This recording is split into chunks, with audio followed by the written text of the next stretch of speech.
사람들이요, 하나님을 믿는 이유가 있고 믿지 않는 이유가 있습니다. 충분히 교환 가치가 있으면 믿습니다. 우리가 주식을 베팅할 때도요, 증권을 할 때도, 투자를 할 때는 투자할 만한 가치가 있을 때 하는 겁니다. 그래서 하나님을 믿을 만한 분이고 믿을 만한 존재니까 하나님 우리가 믿는 겁니다. 그런데 반대로요, 하나님을 믿지 않는 사람은 어떨까요? 그는요, 믿어봤자 별로 얻을 게 없다는 거예요. 사실요, 요즘 이 현대를 살아가는 이 AI 시대를 살아가는 사람들처럼 이해타산에 빠른 사람들이 어디 있을까요? 이 생존 경쟁이에요. 작은 기회라도 잡아야 됩니다. 그런데 나의 생명을 영원한 나라로 인도하시며 모든 것을 보장하시는 이 통 큰 하나님, 우린 그렇게 고백하죠. 그런데 그런 하나님이 아니더라는 거예요. 그래서 믿지 않는 겁니다. 믿지 않는 사람들은 믿지 않는 이유가 분명히 있습니다. 왜 믿지 않을까? 저도 많은 생각을 해봅니다. 전도의 현장에 살다 보면 어쩔 수 없이 그들의 심리와 또는 그들의 생각과 그들이 쌓아놓은 이 방어벽과 부딪히게 되어 있어요. 그럼 그것을 어떻게 넘어갈까? 역공을 해야 되기 때문에 자꾸 생각이 깊어지더라고요. 그런데 그 중에 타당한 이유가 한 가지가 있더라고요. 아니, 어느 정도 생각이 깊은 사람들이에요. 그리고 책임감도 강하고 고집도 세요. 그런 분들은 속으로 어떤 생각이 드냐면, 야, 이 사람이 돌이키기만 하면 우리 교회 누구누구 장로처럼 될 거야, 이런 욕심이 올라오는 거예요. 그런데 그들이 가진 믿지 않는 타당한 이유, 그것이 무엇이냐면 바로 내가 죄를 지었는데 왜 그 하나님이 독생자 예수를 보면 그 사람이 내 걸 해결해 주냐는 거예요. 아주 단도직입적이고 정직한 부딪힘입니다.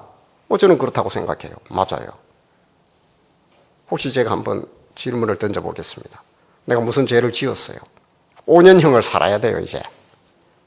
그런데 옆집에 있는 아저씨가 하는 말이, 내가 이 사람 대신 감옥 들어가서 살 테니까 이 사람 빼주세요. 성립이 됩니까? 지금 우리 법치, 성문법 국가에서 그게 성립이 됩니까? 안 됩니까? 그렇죠. 그분들의 합리적인 이성이 작동한 겁니다. 죄는 자기가 지어놓고, 아니, 멀쩡한 하나님의 독생자 예수가 덮어쓴다는 그 구조가 믿어지느냐 말이에요. 그러니까 우리가 얼마나 미련한 전도를 하고 있는지, 예수 믿으면 천국 가고 당신의 모든 죄를 용서받고 따라 하세요. 영적 기도를 막 시키기도 하고 도전적으로 그렇게 하는데 그들은 할 수 없어서 그래 할 뿐이지 그 마음이 작동하지 않더라는 겁니다. 아마 대부분의 그런 사람들일 겁니다. 그랬었지요?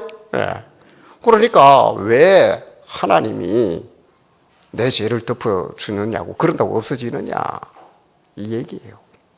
그래서 이 벽을 넘어가야 됩니다. 그래서요, 자기 죄는 자기가 해결해야지 왜 남에게 떠넘기려고 합니까? 여러분들, 이런 사람들에게 무엇이라고 답을 줄 수 있을까요? 이제 좀 신앙의 내공들이 다들 제가 봤을 때는 상당히 깊은데 뭐라고 답을 주시겠습니까? 그럴 때요, 저는 가끔 그런 생각을 해봅니다. 이분들에게 예수님은 어떻고 그저 은혜고 얘기가 안 됩니다. 얘기가 안 돼요. 그러면 제가 저의 전도적 기치가 이게 발휘됩니다. 사장님, 선생님, 이렇게 묻습니다. 대통령 사면권 아십니까? 알지요? 당신이 5년형의 죄를 지었어요. 감옥에서 이제 5년을 살아야 됩니다. 그런데 어느 시간이 지나서 이 대통령이 가진 사면권은 대단한 겁니다. 우리가 우습게 볼 게 아닙니다, 이게. 죄를 없다 할 수 있습니다. 다시는 안 묻습니다, 그 사람의 죄에 대해서. 놀라운 사면권입니다, 이게요. 대통령만이 가질 수 있는 거예요. 그런데 선생님, 5년형의 죄를 지었어요. 당신이 이제 5년을 살아야 됩니다. 그런데 오직 희망은 5년을 채우는 것밖에 없어요. 그런데 어느 날 8일로 대석방해서 대통령이 말이야, 당신을 사면권에 넣어서 당신의 이름이 그 속에 있어서 당신은 거기서 이제 나와야 됩니다. 선생님, 제가 묻습니다. 선생님이 죄를 다 덮어 쓰고 그 5년을 반드시 살아야지요. 맞대요. 그러면 대통령이 사면했으면 계속 버팁니까? 나옵니까? 당연히 나가지요. 사면 안 받아본 사람이 거의 없지 싶어요. 제가 볼 때. 벌점들 다 있지요. 운전 벌점들. 제가 봤을 때는 상당히 많을 것 같은 분들이 있습니다. 이게.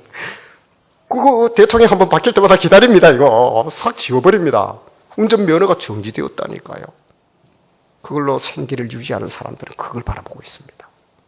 다시 회복되기를. 특별 사면권이라 합니다. 그런데 그에 대해서 누구 한 사람 토를 다는 사람이 있던가요? 곧 합법하다는 겁니다. 맞습니까? 그래서 무슨 선생님 특별 사면을 했는데 선생님 계속해서 감옥에 계시겠습니까? 나오겠습니까? 당연히 나오지요. 그래. 그러면 선생님이 나온 거에 대해서 누가 뭐라 하는 사람이 있습니까? 없다는 거예요. 그겁니다.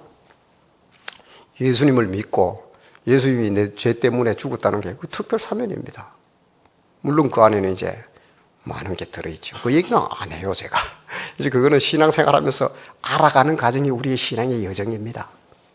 그 속에, 그 함수 속에 하나님이 간과해버리는 겁니다. 우리를 보고 어떻게 합니까? 세마포를 입은 깨끗한 그리스도의 예수로 보인다라는 거예요. 그래서 지나가 버립니다. 바이패스예요. 통과시켜버립니다. 거기에 많은 역학적 함수가 들어있어요. 복잡한 얘기가 있다는 겁니다. 만만한 문제가 아닙니다. 너무너무 쉬울수록 사실은 공학적이거나 깊은 기술의 어떤 문제들이 들어가 있습니다. 저절로 되는 게 아닙니다. 교회에 와서 우리가 예배를 드립니다. 예수 우리 왕이여 이곳에 오셔서. 예수님을 왕으로 부르고 이곳에 오면 우린 죽습니다. 하나님의 독생하신 자예요. 보면 죽어요. 우리는. 오늘 장로님 기도할 때 지성수의 임재를 체험하는 왕같은 제사장으로 우리가 서게 해달라는 겁니다. 바로 죽습니다. 우리는. 태양을 몇 초를 볼 수 있겠나요? 바른 눈으로 우리가.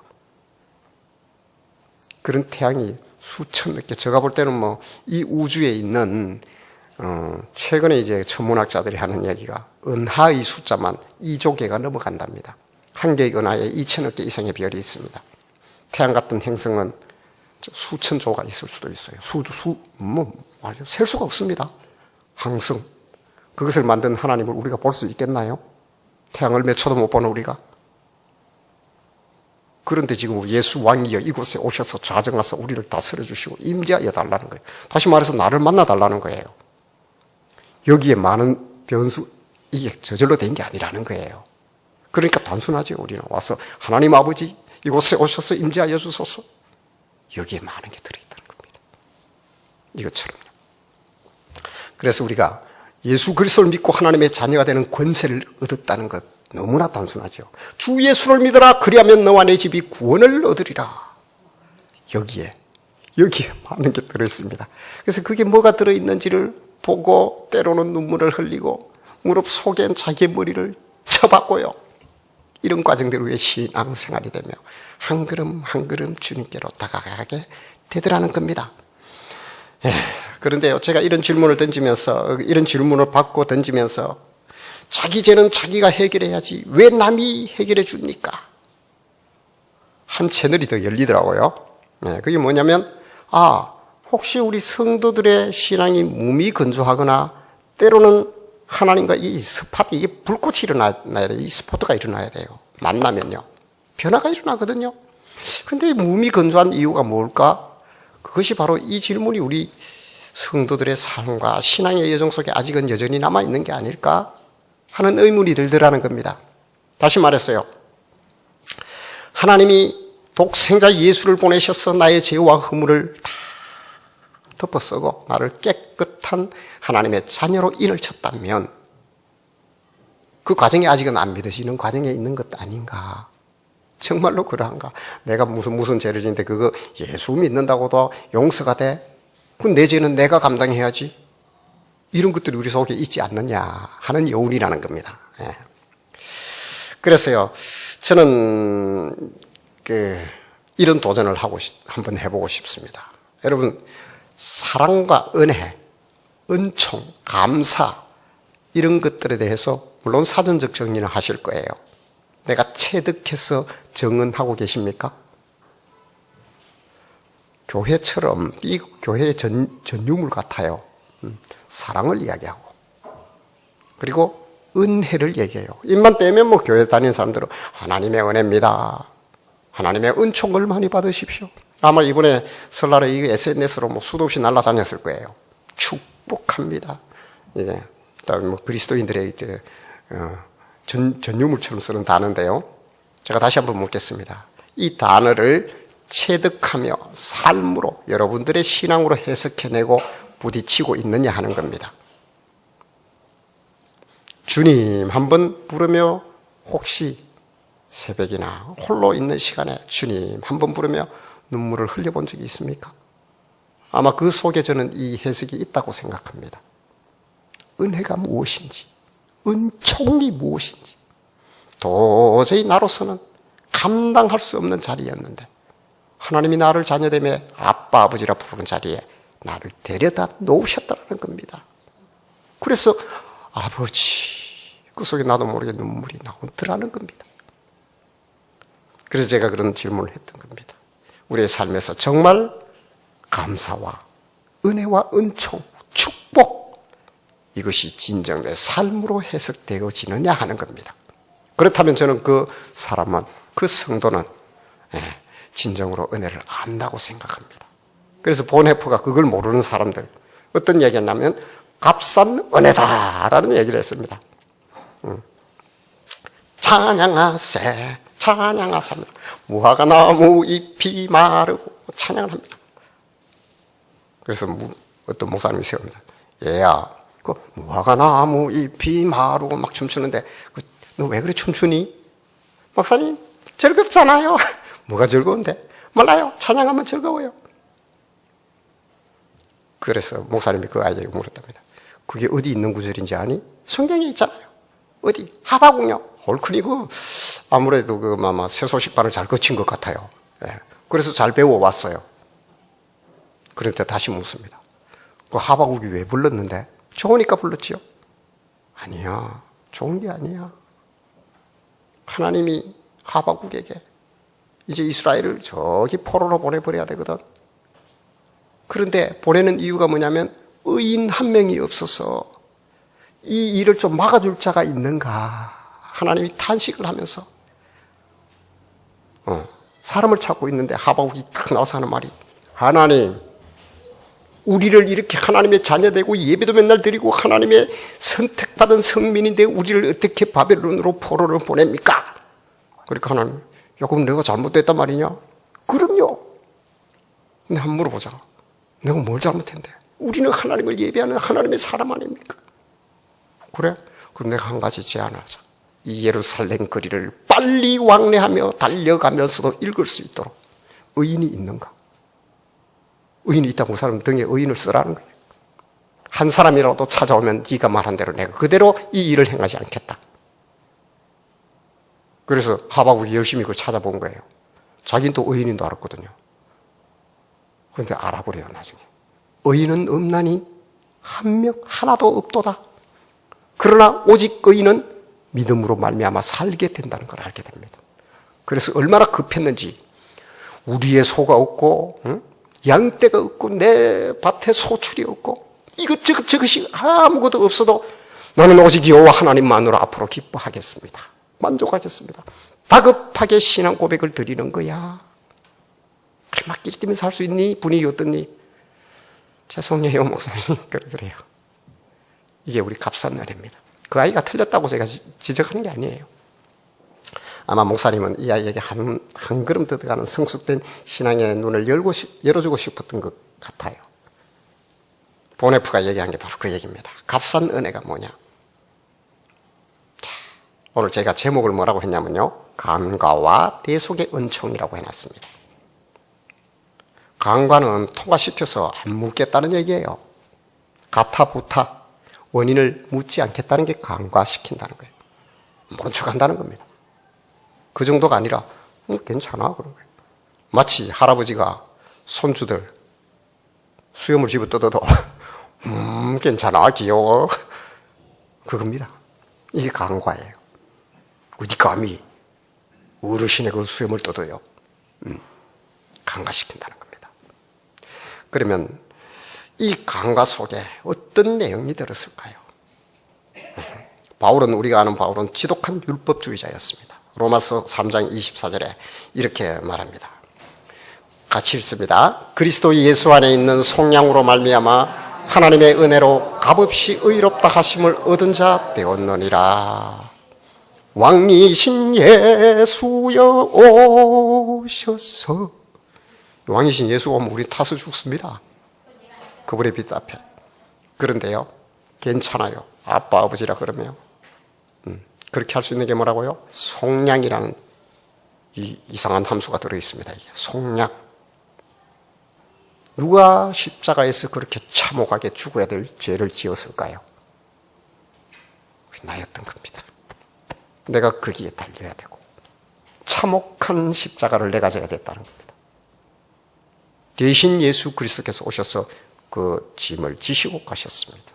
대통령은 사면을 하면 우리가 법치국가에서는 통과가 됩니다. 그것을 법으로 정했기 때문에요. 그런데요, 이 하나님의 나라에서는 이 법이 안 돼요. 하나님이 오냐 너희 죄 없다 그냥 될까요? 왜 안 될까요? 왜 안 됩니다. 하나님 나라는. 이건 또 무슨 소리입니까? 사탄이 따라다니잖아요. 마귀가 따라다니면서 뭐라 그러냐면 저 죄는 누가 지면 돼요? 아직 남았잖아요. 따라다니면서 계산합니다.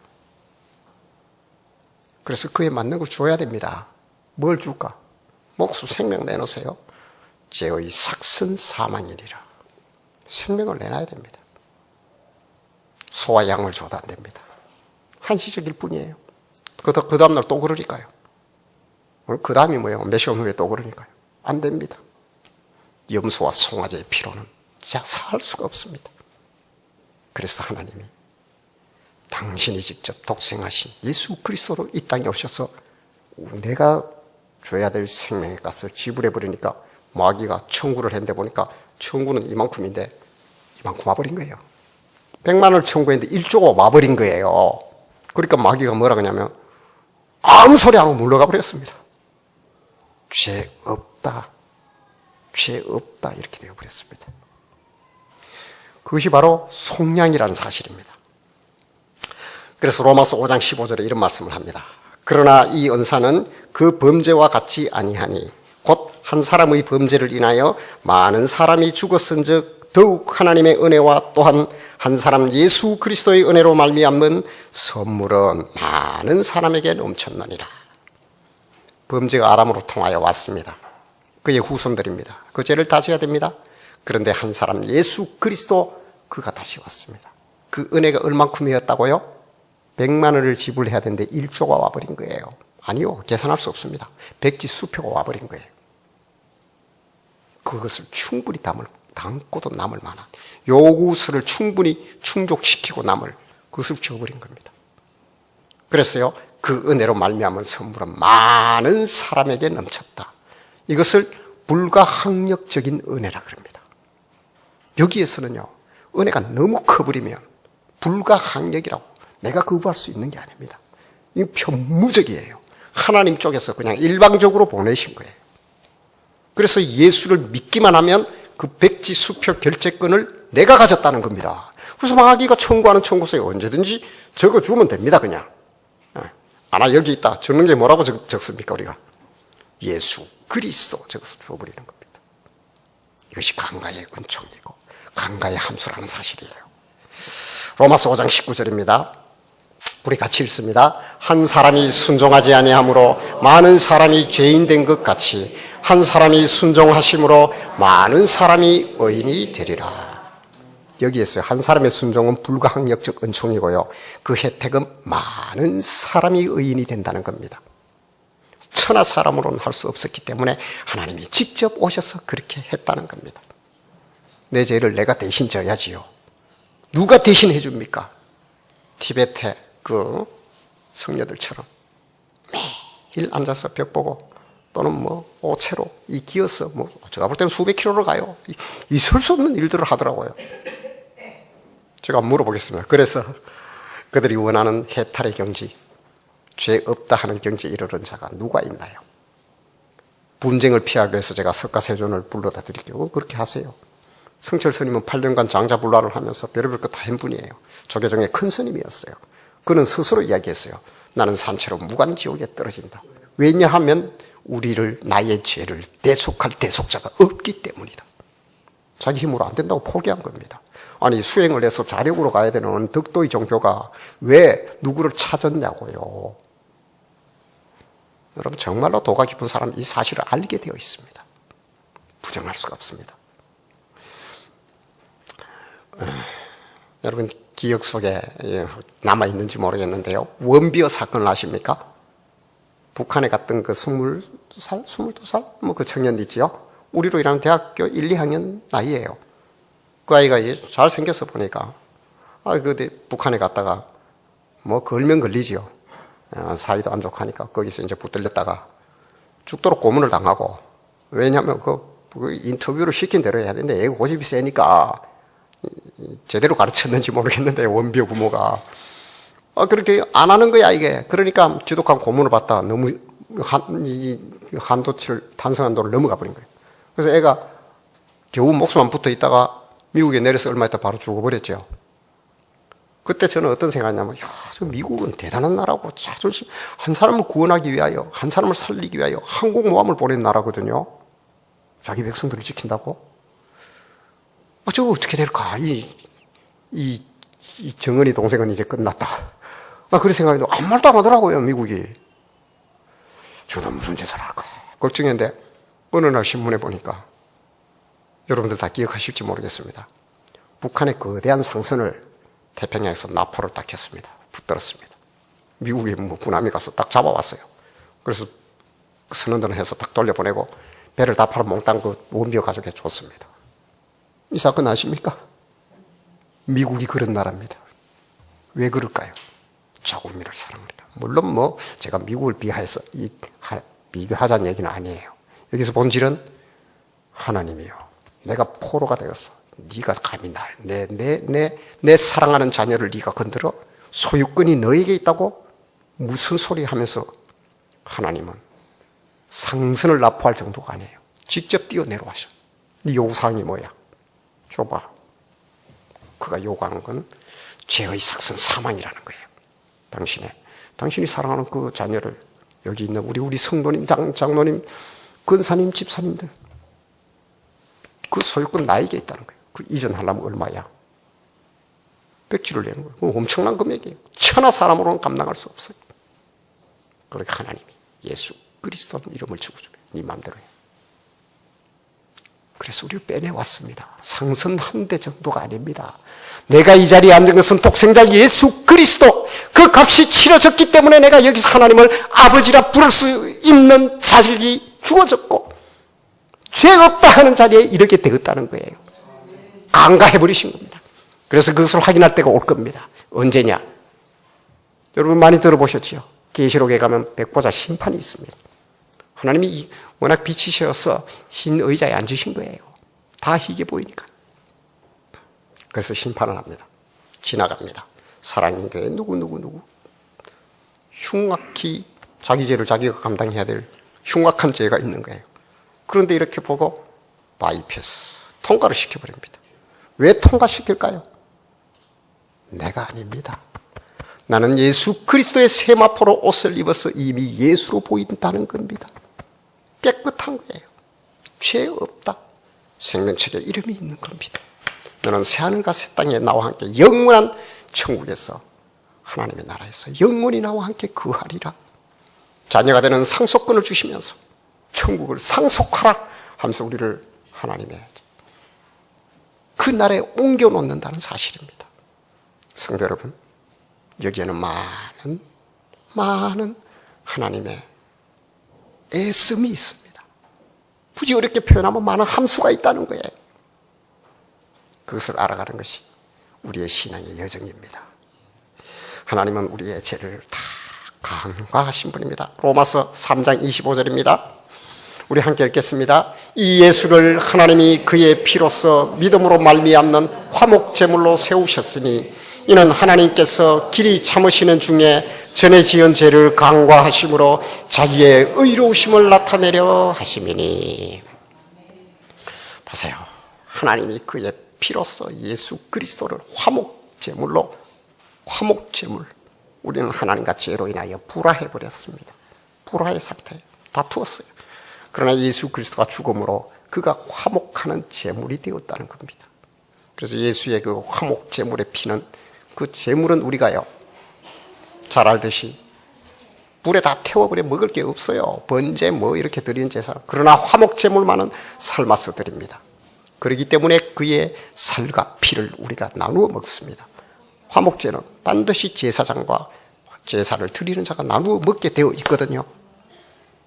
싸우고 나서 우리가 좋은 표현은 아니지만 술 한잔 하자 끝나버리잖아요. 뭐가 있어야 됩니다. 화목제물이요. 예수의 피와 살을 우리로 먹으며 성찬식으로 지금도 그것을 기념하고 있는 겁니다. 놀라운 하나님의 은혜가 우리에게 주어졌다는 겁니다. 그래서 어떻게 해요?